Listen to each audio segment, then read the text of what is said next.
But there's been talk of a Blade remake, Cecil. And apparently it's not looking good, which I think is good news.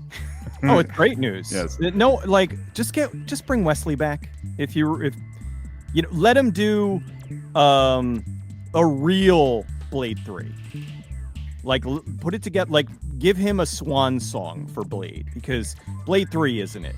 Like let him, do a real version, because but I mean, was it Marshala Ali was they were bringing him, and it's like, but he had to be trained how to do like martial arts. It's like Wesley Snipes is already like a multiple degree black belt. Dude's amazing. Like, and he still looks incredible. Bring him back. Let him do one more. I'm sure he'd be more than happy to do it.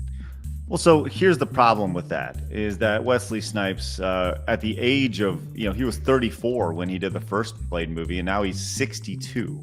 So I don't know if Blade's going to be busting that ass as he's closing in on Social Security. You know what I mean? I don't know, man. I've seen some badass 62-year-olds. There have been some good action films. I would say, obviously, Stallone is still doing them. And that's true. Like late 70s. Mm-hmm. Yeah. I watched the last Rambo, the one that he did where he was like at home on a farm in Arizona or whatever. Did you see that one? Yeah. It's pretty good. I watched that one recently while really violent, which, was awesome. Yeah. Like the irony of like the Rambo in like 2006, where he just mowed down like 700 people in the film. I remember seeing a comparison for that film where it had like exponentially more death in that movie than the first few movies combined. He killed like 4 guys in the first movie, 6 in the second, and then like by the time it got to the remake in 2006, it like the body count on it was like 387 people. It was just mowing down people with his gun. He just went bonkers for whatever reason. Oh, that's good stuff. Yes. All right. So anyways, Blade looking like it's not going to be remade. This Blade's movie gets another extremely disappointing update. Maybe it'll come around, but I doubt it right here. So this is from the Flying Lotus, a producer, filmmaker, and DJ and rapper. Says, I guess we're so far from it being a possibility, but now, I was signed on to write the music for the new Blade before it fell through. Maybe it'll come around again, but I would doubt it. So that's interesting, and the music in Blade, the original Blade, was really important, specifically like that first scene where they're in the meat locker and there's that boom, boom, boom, boom, boom, that techno going on. That was a like iconic scene early on where the blood's flowing and he's still slicing and dicing. What a great way to start a film. That was great. Was really cool. I did, not to self-promote, but I'm going to plug anyway. I did a video on the original Blade a while ago, and I was talking about how, for better or worse, Blade is the reason that we have the MCU, because Blade was this oddball comic book character that made huge bank at the box office, and it gave Fox the ability. They were like, okay, you know what, comic book movies might be the next big thing, and they greenlit the X-Men, and then the X-Men ended up doing really well, and then that kicked off the comic book craze, and which led to the eventual Iron Man and all that stuff. And so I go a little bit more in depth with it about how it all came together. But initially, I would say in the beginning it was great because we were getting a lot of really unusual smaller comic book characters being made into, we had Daredevil and all that that were being made into movies. And then even Iron Man at the time, like Iron Man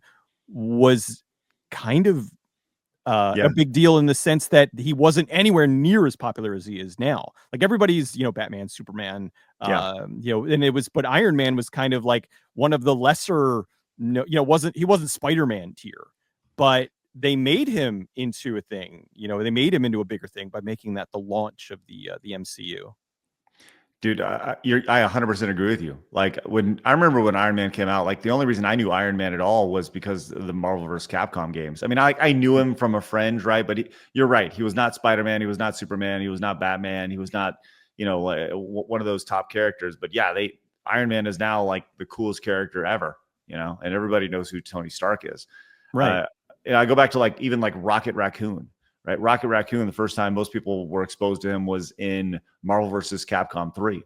And, just like the generic, and then obviously Guardians came out and in 2014. Right. So, by the way, Cecil, are you going to see Thunderbolts? I'll see it eventually. I'm not in any particular hurry to go see it in the theater, but it's like it's Marvel's Suicide Squad. Yep. And that's how I see it. I don't like. I have yet to see the past few Marvel movies that I've seen. I've been really disappointed, and I've kind of just been like, I don't really. So I'm never in a rush to watch them. Hey, Aaron came in and says rumor is that they keep trying to turn Blade into a girl boss movie with Allie as not having it. Really? Yeah, it was gonna. Yeah, the original script was Blade's daughter is like, the like he trains her, and then the movie ends up being more Blade's daughter. And it's like, no, the movie's not called Blade's daughter. It's called Blade. It's like that was the big problem with Blade 3. It wasn't called the Night Stalkers because they were setting Blade 3 up to be a Night Stalkers spinoff because they were going to go off and they were going to be their own franchise because Blade was ending. But then they ended up making the whole movie with the Night Stalkers. And it's like, no, people paid to see Blade. They didn't pay to see the Night Stalkers. Same thing. Nobody's paying to see Blade. If you made the movie and said, called it Blade, the daughters, and gave it a subtitle of some sort, then maybe. But don't like bait and switch people like that.